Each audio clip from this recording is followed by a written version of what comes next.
Hi guys, and welcome back to Off the Beaten Track. I'm really excited to be back and to start producing some more content and get some more stuff on the go for you guys. Now, this video may be a little bit longer. We're going to go through the story of what's happened over the last year and a half, where things are at now, and what the plan is moving forward.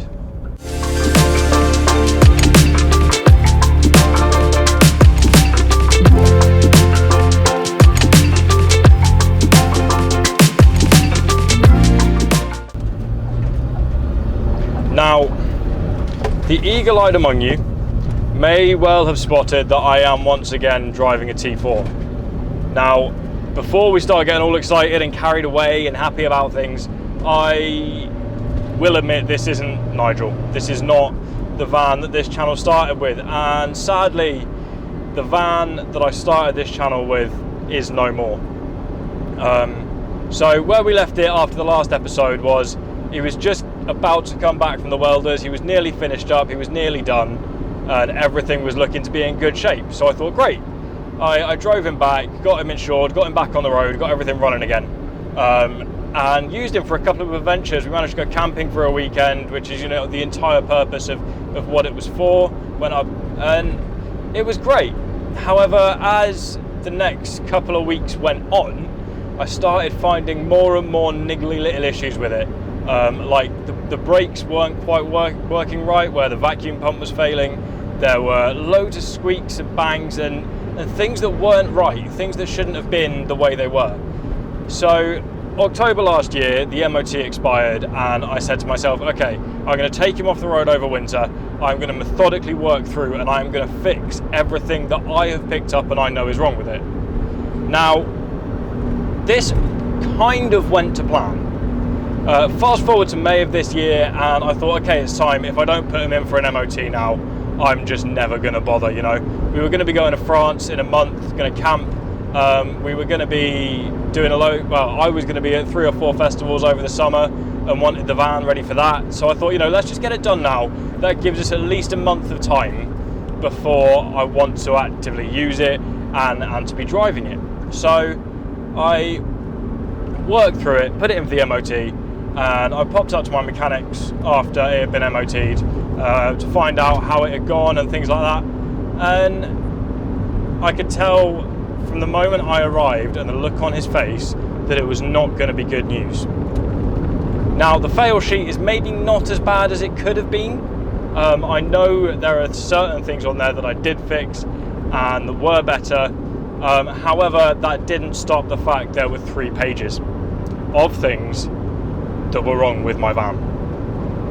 So I looked through it all. I thought, how much is this going to take to fix? How much time is it worth it? And the reality of it was that a lot of the issues were rust that hadn't been spotted by the guy who was doing my welding. I hadn't spotted and hadn't been spotted prior, but they were all in fairly structural locations that you can't afford to have weakened. And it would have cost me so much more money in welding than I'd already spent, and so much more time and so much more in parts to get him back on the road, that after a long conversation with my better half, I decided it was time to let him go. So I sold him on. I sold him to a guy who only wanted it for the engine and gearbox, which was quite painful because I put a lot of work into it. I put a lot of money into it.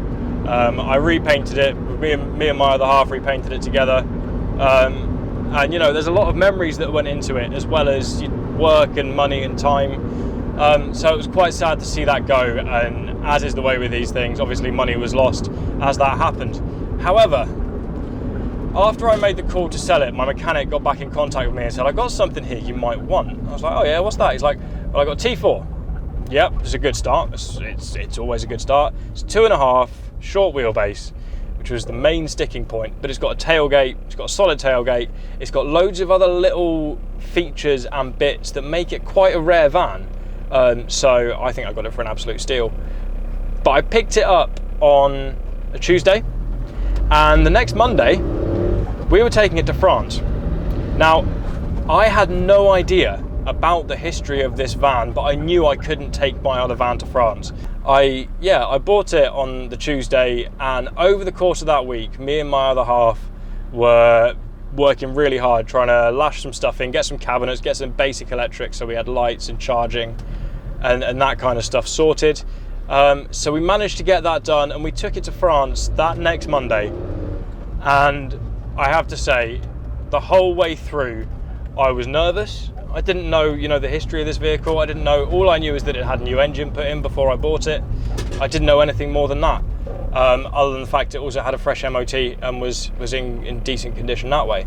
So the first real, use of it was 700 miles around France.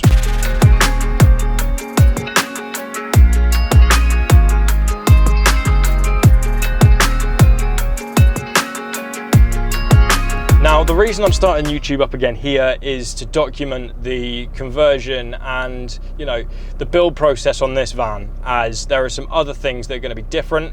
I've taken out the interior that we used for France, as I wasn't happy with the use of space. I wasn't happy with the way it was built, and it wasn't very comfortable for two people.